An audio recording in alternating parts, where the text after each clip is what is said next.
There is an endless sea of podcasts about entrepreneurship. Talking about it, but not living it. We live it every day. This is Inside the Wolf's Den, an entrepreneurial journey with Shawn and Joni Wolfswinkle, talking about real estate investing, but also encompassing general subjects in regards to owning small to medium-sized businesses. And of course, all the struggles that business owners must overcome to be successful. This is Inside the Wolf's Den. And this is Shawn and Joni Wolfswinkle. Hey everybody, welcome back to Inside the Wolf's Den. My name is Shawn Wolfswinkle. And I'm Joni Wolfswinkle. Welcome back, everyone. Yes, so it's been a busy week. We've had a successful week. It's been a good week. Have some energy and. Yeah, so that's the we can get right into it then. This week we're going to be talking about preparing for the unexpected, and just a background on all this, where we got this idea for this show and kind of it came into fruition is Joni and I got COVID. We're in the middle of when this is coming out. We're in the middle of the pandemic, and Joni and I are, of course, we're the ones that survivors. Get it. Yeah. So we were tired of not traveling, and we went out of the country and came back with it. So, yeah. And that probably wasn't the smartest thing to do. No, definitely not. So, but anyhow, we were sitting at home for 3-4 weeks in quarantine, and we thought, you know what, this would be a great show for preparing for the unexpected, because you never know what could happen. You can get sick. Anything could happen. Yeah. So we'll get into why that and preparing or making changes, because it's something you didn't plan for, and then yet you have to be for this instance, you're having to quarantine for 2 weeks in your house, and kind of derails all your plans and anything, life and business. With the kids, the kids have to get out of school and having to prep for that. So it was. We're very fortunate and very grateful that all joking aside, that we had somewhat mild symptoms, but compared to some people, but it's definitely real. Definitely got sick. And part of the reason the extended period for us was I kept testing positive forever. Mm-hmm. And so, couldn't come back until I tested a negative. And so it was a challenge, but it was, and frustrating at times, but, we survived and kind of fully recovered. So, yeah. So it definitely a change in life and change in your routines. And so we want to, talk about, are you prepared for your change and things that can happen in life? And people are going through a lot of different challenges and changes in their lives this year because of COVID. Mm-hmm. And divorces. And who would have thought 2020 would have been a year of turmoil and just change, and the economy shutting down. Yeah, and maybe that's a good thing to talk about now, is just are you mentally ready for the challenges and the change that's going to happen, or that you didn't prepare for or didn't think about that was going to happen? Nobody thought COVID was going to hit the way it did. So, and I think, there's things, and we were just talking about this earlier, there's things that are out of your control that you just, things are going to happen and you're not going to be able to prepare for them, 100%. But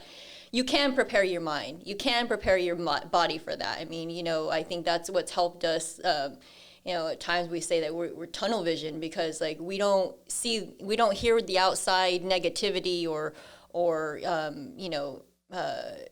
get involved in that. Really, we have tunnel vision, and we're going to move forward regardless, and we're going to find a way on how to do that.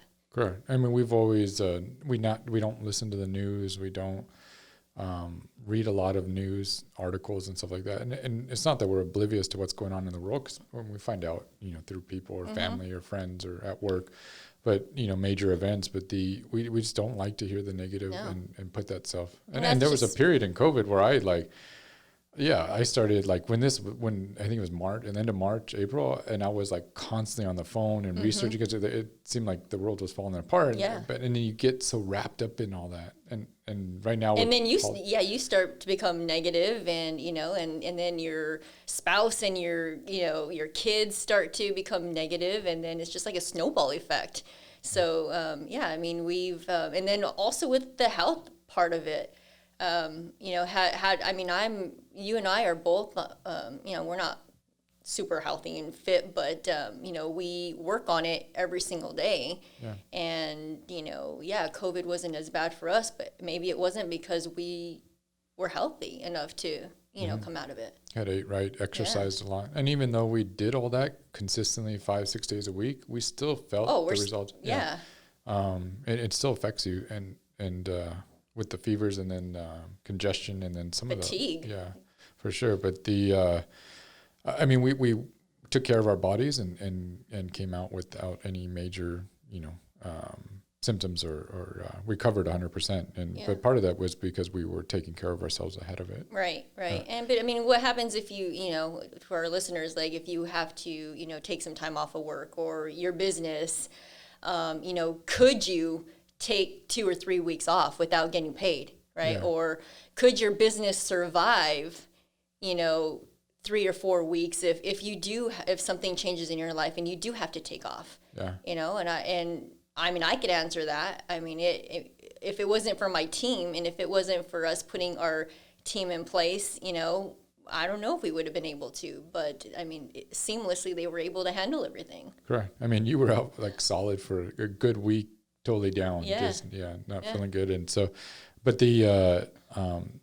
talk about that. What measures have we done? We'll get into personal, we'll get into business, but also what have we done in our businesses to prepare? And it necessarily wasn't for the unexpected. It was to prepare for that the business could run whether you and I are involved at all. Yeah, and I think initially that's what it was, is that we wanted to have a quality of life. We didn't, want to be, married to the business, all the time. And it started last year where what can we do to, prepare for this and have a better life? And so we have a leadership team, and we trusted our team to handle things. A year ago, we stress tested the business, and we took off for an entire month. The important part behind that, we disengaged. So we got off email, got off our internal communication and all that. And that was tough because, I mean, you and I are not the type, we like to work. And so to turn that off 100%, that was hard for us, but we did it. So that they could make decisions on their own and run things. And I mean, not a lot can happen in 30 days, but I mean, no major fires, no issues, and things ran fairly seamless. And I mean, leading up to that, though, there was a lot of work that had to be done, before we did that, getting certain processes and procedures done, and, things that you had to do for your side of the business, accounting wise, like, getting all these pieces in place so that way we could take off and not be bothered. Yeah, to go down deeper with some of those pieces and processes that we've done either this year or last year that before we took that time off. I think, can we get into some of those so maybe people can understand and see what detailed processes and procedures or people that we put in place. I think one thing that led up to that was we put a leadership team in place, a very strong one, that, they ran the departments, they knew their responsibilities, they took control and ownership, they were leading the meetings, and that's the key, is that, for me, I mean, it took me, not answering those questions that they would come to me with, and, like and asking them, like, how would you do things? And if they didn't know how, like, okay, let's create a process for that, And so, I mean, we had to go into each department and really define the processes for everything, and accounting wise, like who's gonna, sign the checks when you're away, like who's going to respond to brokers and get sales contracts, to title companies, earnest monies to title companies, all that. I mean, we had to really define everything. That we were involved in, and that we didn't have, process and procedures that we did in case we're out of the picture. Right. Yeah. And the biggest thing too is like for you, that was tough because you've always liked to be in control, and you can.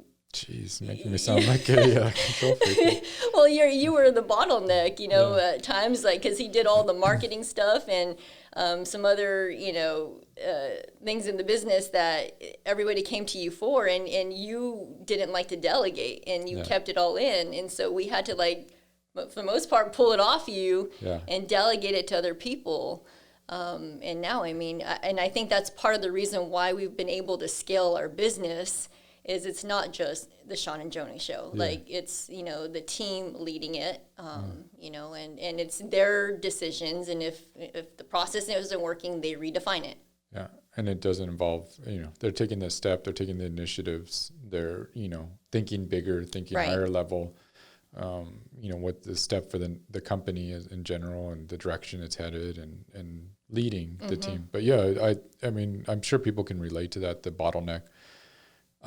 Because and it's not that I'm controlling it. It just you get in you worry that it's not going to get done right, or you worry that it nobody, you don't have the right people maybe to delegate it to, or you don't want to take the time to train them. And that's the biggest thing is that, like, it takes too long to show them how to do that. I can just do it quicker and better myself, and like having that attitude. And then once you like remove that and start trusting your team that they probably can do it better than you could. Right. And that's the thing is that sometimes our egos get in the way of, okay, well, no, like, I don't want them to know that I can't do that. Yeah. Well, hey, I'm the first to tell you that my team is smarter than me. Yes. They can probably do it quicker and better and faster than I could. Yes. So I just delegate things to them to get it done. No, we have great people and within every department, and I think like they do a better job than we probably ever could, and that's the way very it should detailed be. And they'll be like, yesterday we just had that conversation with one of our staff members. She's like, I'm so proud of you guys. You guys come a long way. I'm like, well, thanks. We got here for we got to where we're at for a reason, but I think that they've made it better, and that's okay.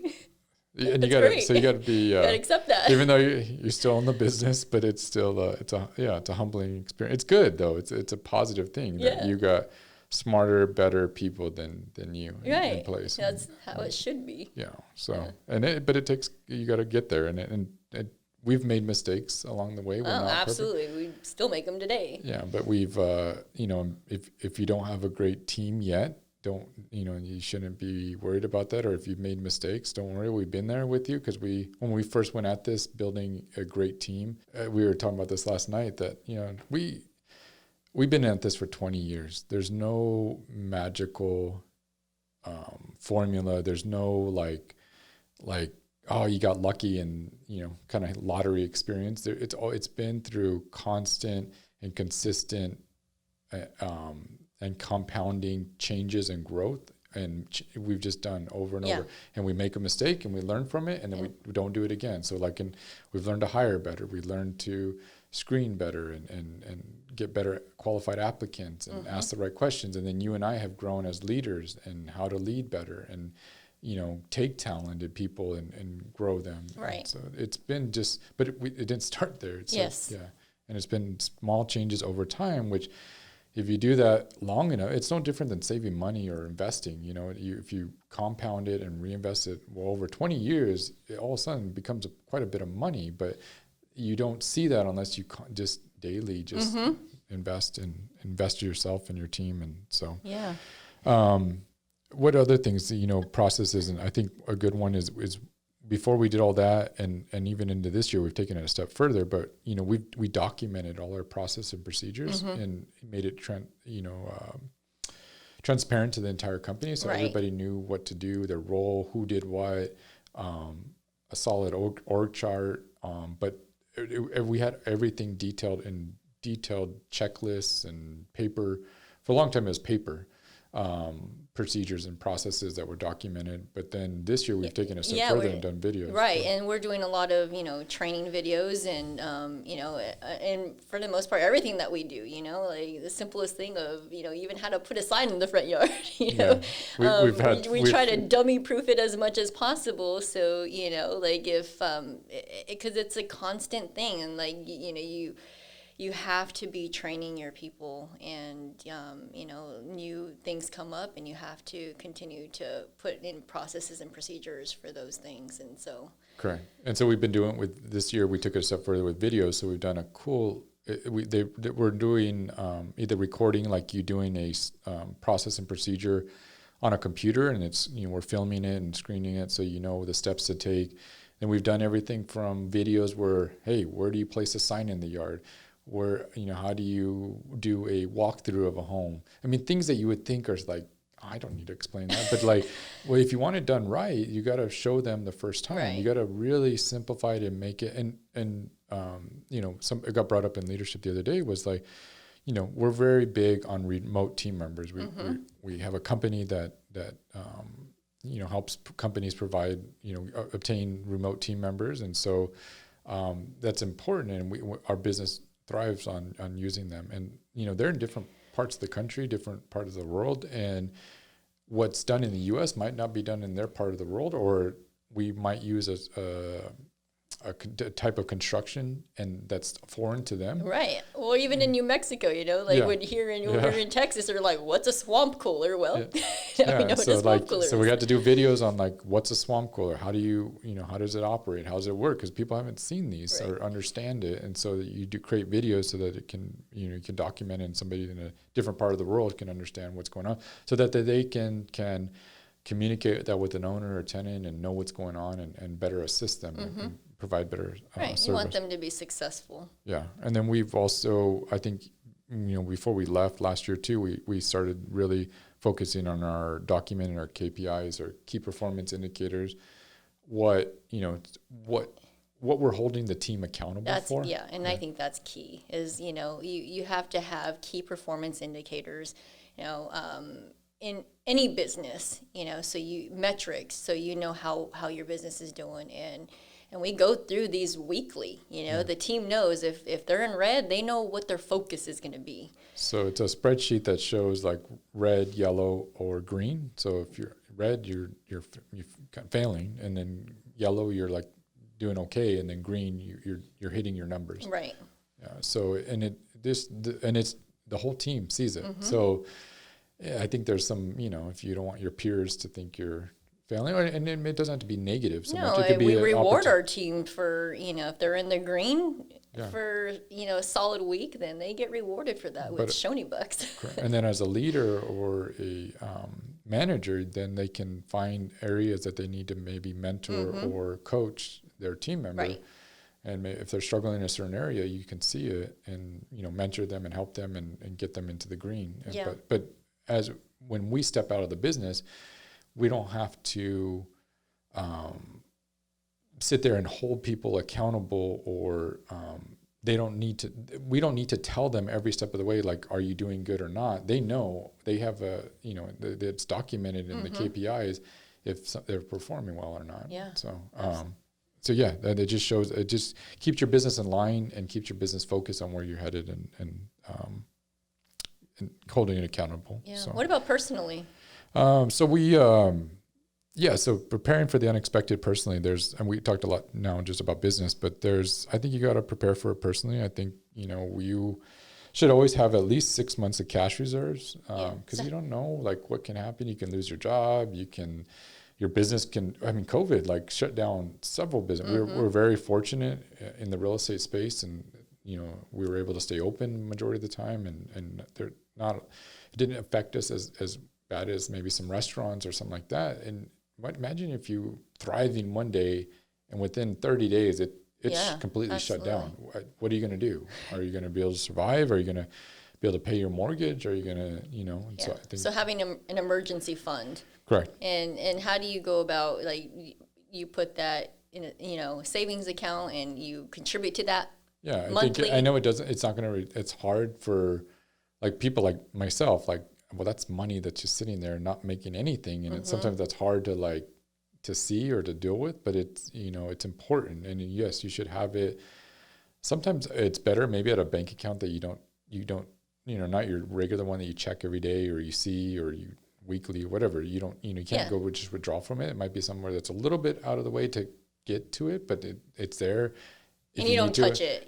And I think early on in, you know, our careers, when we were younger, we definitely did that. We would take out of our paycheck and, you know, go tuck it away in the savings account, and you don't see it. You don't, you know, you don't touch it, you don't see it. And so, like, for the young people listening to this as well, I think, you know, a lot of times you don't think about these things when you're younger and you don't have responsibility, you know, but or you just think you're invincible, right? That nothing can happen, but that and this shows not to be like super negative, like things. I mean, we're trying to just set the mindset that, and not try to. I didn't want to be like we're, you know, because I do believe like in the way you think and kind of what you focus on you can bring into reality kind of thing. But I want it to be just that when life does happen or hits you, that and yes, it can. You can prepare for it as much as possible. Correct. So it's not as much of a hit, you know, blow it doesn't in the just face totally take you down. It might hurt, but it's not going to devastate you, right? Or take you out of business or take you into bankruptcy or some, you know, that drastic. And right. And you know, you never want to talk about that, or you hate to talk about this one, but it's like life insurance policies. You know, I think that's key. I mean, we don't know. It's a short time here on Earth. I think. You know, we don't, you should always protect your family. And so like, you know, for us personally, Joni and I had enough insurance policies that this was important to us. This is what we talked about. We got policies that would cover all and any debts we had. So that means like rental properties, you know, anything, business debts or anything like that, that if one of us should die or both of us, that they completely are paid off so that, you know, you're taken care of or our kids are taken care of, you know, if anything should happen to myself or to you, right. that we don't want the spouse to have to worry or our family to have to worry about any debts or business, you know, things that we created. I'd have to figure out what to do with all the properties, but they won't have to worry about, you know, making the rent and paying the mortgages and that kind of stuff. So I think that's a key and important.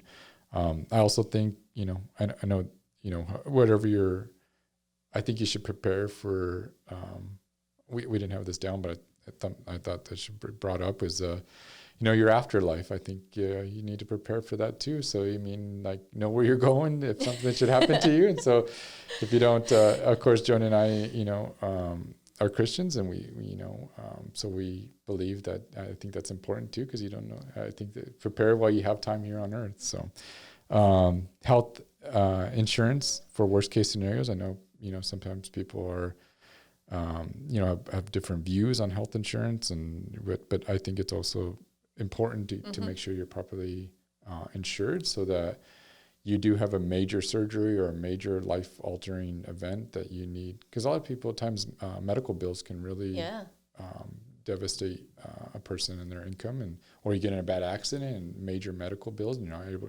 So having those measures and insurance in place ahead of time is important. Yeah. Self-defense. I think that's it's a new one. It came up because you don't know what's going to happen in life, and we're living right now in a very crazy time world. And a very angry world. And so I think you should have want to protect your family as much as possible. Correct. So I think your wife. There's great classes out there. One thing that I did. Right before COVID, wasn't it, or last year? Yeah, I got my concealed handgun license. I don't know how I got it, but I got it.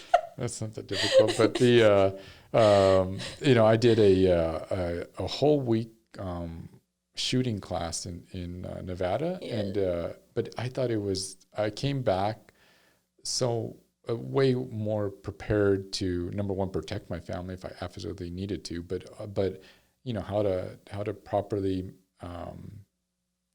have a handgun in your home, how to use it, how to clean it, how to shoot it properly, but also under stress. And, we went through like clearing a house under high stressful situations. I think it was great for me to have that experience and go through that self-defense class, because I think hopefully I never have to use it, but you feel so much more comfortable after going through something like that. Yeah. So, I mean, this is just we're trying to just get you ready for who knows what who knows what gets thrown at you in life. I mean, obviously COVID derailed a lot of people and through things. So are you ready? Is your business ready? Is your mind ready? Your body ready? Your health, your fitness, your mindset. What would you say for mindset? What did you have done this year that helps you prepare for the stressful situation that are out of your control sometimes? I think the, the reading, the listening to podcasts has really helped me, removing myself from the negativity on social media has really helped. And then, quite honestly, exercising has really, really helped me this year. Like being stuck, because we're both so used to traveling so much, and that in the past has, able to clear our minds, and kind of let us relax a little bit. And, I felt like working out has really allowed me to de-stress. And so, I just been focusing my time and energy on that. Yeah. So. And for me, it's definitely reading, podcasts, just constantly feeding my mind with positivity. Yeah. Because, negative can just take over so quickly. And so, and then, surrounding yourself. Right. Yeah. You surround yourself with positive, uplifting people, like-minded, that's not going to, who wants to hang out with negativity? Yeah. So I think we've always been very guarded with the people we associate with and surround ourselves with. So, yeah.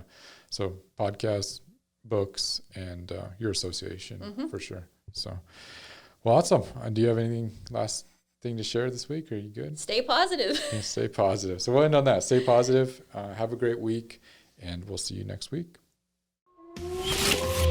You've been listening to Inside the Wolf's Den, an entrepreneurial journey with Shawn and Joni Wolfswinkel. Tons of entrepreneurial podcasts are out there. Talking. But Joni and Shawn are living it every single day. Their portfolio now includes many franchises and medium-sized businesses. We talk about the trials and motivators of successfully running a business. Join us again soon for another podcast. But until then, reach out on the website at InsideTheWolfsDen.com, on Facebook at Inside the Wolf's Den, on Instagram at Inside the Wolf Den. We'll see you again soon. This is Inside the Wolf's Den. We'll see you next time.